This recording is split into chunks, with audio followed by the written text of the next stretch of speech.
Hi, I'm Sarah Cowgill, along with Andrew Moran, Dave Patterson, Graham Noble, and John Clark.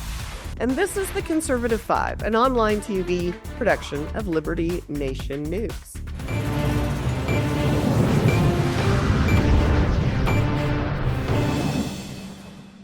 The Trump administration has kicked out journalists living rent-free at the Pentagon. Those prestigious reporters have been invited into the inner sanctum, and the Associated Press is on the back porch peeking in through the curtains. Just say Gulf of America already. Jim Acosta, phoning it in from some random couch after being tossed from CNN, has called for a complete boycott of press coverage of the White House. Well, Graham, what level of ridiculous are we at in this war of words? Well, of course, that is the most insane thing ever. I mean, of course, it's not going to happen. It's completely ridiculous. And, you know, Trump is the most accessible, the most media accessible president in living memory and possibly even in the whole history of this country. And the press are not going to, the press get a lot of their ratings off of covering him. But, it's always worth bearing in mind that one thing when these journalists, such as Jim Acosta used to do before he got the heave-ho, and certain other journalists, like, for instance, Margaret Brennan now is the one who's kind of seems to have taken up that mantle of beclowning herself by confronting President Trump. But, one thing is always worth bearing in mind is that these people do this. It's not always about that they genuinely believe that Trump is an evil man or that he's a terrible president or it's their duty to speak truth to power. They're doing it to promote themselves. They're doing it to promote their own profiles and their own careers, and because everyone will remember, you remember when Jim Acosta said that to President Trump, if Jim Acosta had never confronted Trump the way he did when he was back when he was working for, was it CNN? No one would ever know his name now, so he built up his own career on that. And now they're doing it, but it's become completely crazy now. They're actually more unhinged, these people, than they were during the first Trump presidency. And it's just gone nuts. I mentioned Margaret Brennan. What she said the other day when she was interviewing Secretary of State Marco Rubio, and she wanted to have a go at J.D. Vance, who, of course, went over to the security conference in Munich and gave the European officials a dressing down. And she came out with this insane thing where she said to Marco Rubio, she said, he referring to J.D. Vance, he was standing in a country where free speech was weaponized to conduct a genocide. Now, that is about the most insane thing that any journalist has ever said, and that's a pretty high bar, as we know. But, the thing is, she was right in a way. Propaganda was used to attempt to justify the Holocaust, for sure. But, it's nothing to do with free speech. Once you weaponize speech, it becomes propaganda. And that's what it meant. So from that respect, she was being honest. But the fact that she had to actually throw in those two words, free speech, she did that because the left always finds free speech threatening. And so they always want to try to demonize it. And so she twisted this around to try to, connect it somehow to the Holocaust, which was insane. But I'd just say one more thing. The real beef with the Associated Press, between the White House and the Associated Press, is not just about the whole Gulf of America thing. We're being kind of flippant, Graham. It goes beyond that because, I know.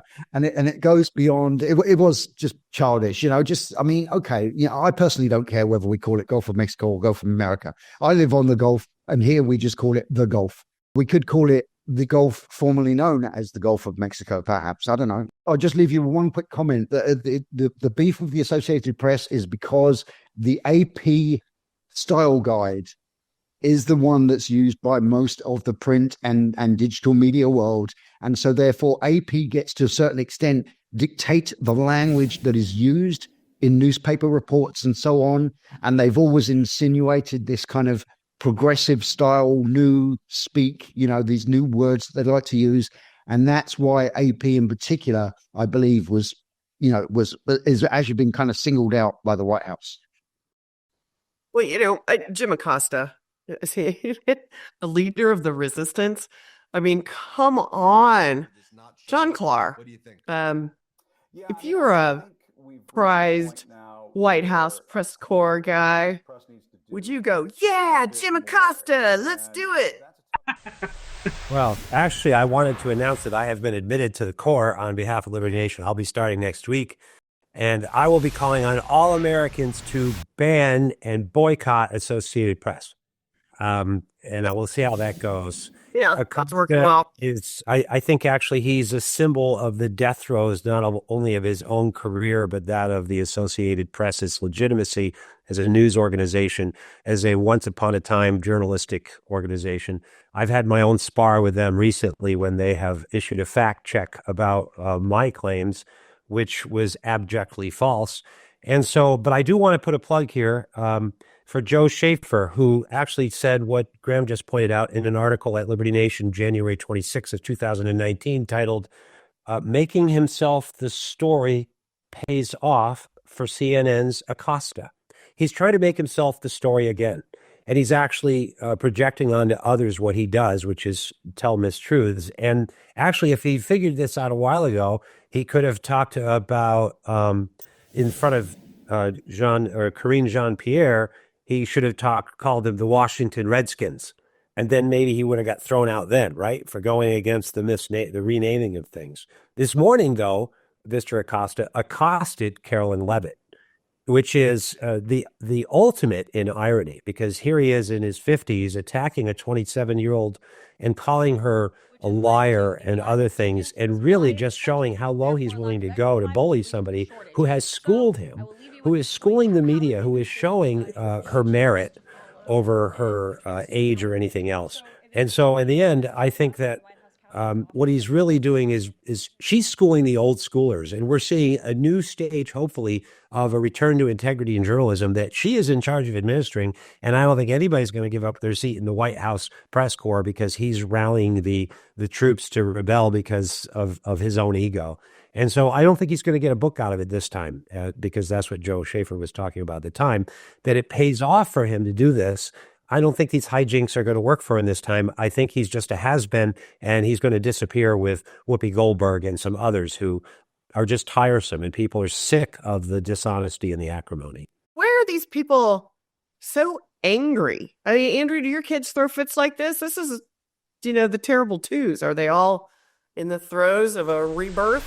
Well, I would say actually my kids are pretty good at not throwing temper tantrums. My son only gets upset if he has to practice piano, and my daughter will only get in a bad mood if she's hungry and tired. But they behave better than all these CNN or CBS personalities. I mean, you guys are talking about Jim Acosta, and John, you took my pun of accosted, so I take offense to that. But Caitlin Collins, she is the new Jim Acosta. Every second she's trying to behave just like him. There was Trump was signing some executive orders the other day, and then he was taking photos, and right away she's just yelling at Trump, getting questions, trying to back him to a corner. And he says, quiet, or something along those effects. But CNN has been just a train wreck since the new administration. I mean, we all know it's bad, but it's just been getting out of hand. You look at Scott Jennings, that conservative panelist. He just annihilates that nightly panel show. You see these CNN anchors with I forgot her name though. She was interviewing Stephen Miller, the White House Deputy Chief of Staff,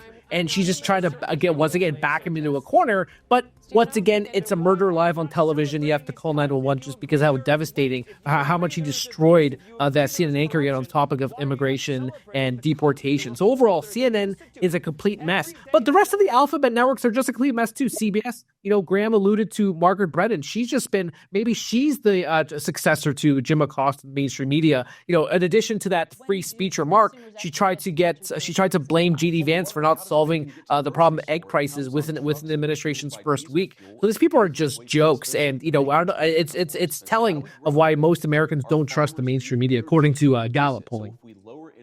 I'm finding all of this whininess annoying, sometimes amusing, but do the American people, does the average American voter like to listen to all this squabbling and hysteria coming from, their cable news program, Dave?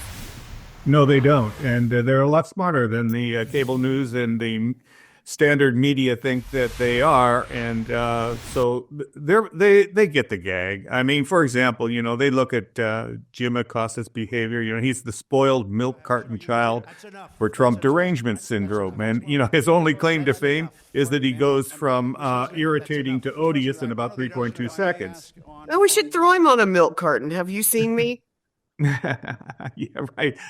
Well, the legacy media simply, has nothing worth hearing anymore. And for Acosta or any of them to say they should boycott Trump's pronouncements, how absurd.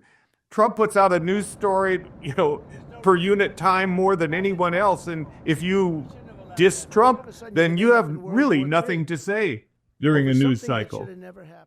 Well, that's too bad because, Trump is the news cycle. Everything that he does for the next 3 years is the news cycle. And, if can't Walter Cronkite up, I don't know what you're going to do. But I can tell you this, these guys got to settle down. We're tired of histrionics. Thanks, panel. Thanks for tuning in. We'll keep you posted on these crazies.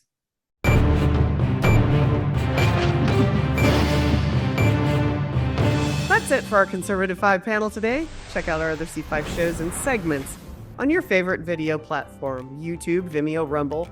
We're on them all. As well, Liberty Nation News has its own Roku channel. We can see all of our TV productions. Now, Liberty Nation does not endorse candidates, campaigns, or legislation, and this presentation is no endorsement. I'm your host, Sarah Cowgill. Thanks for joining us today for the latest news and commentary. Your choice for free thinking, free speech, libertynation.com.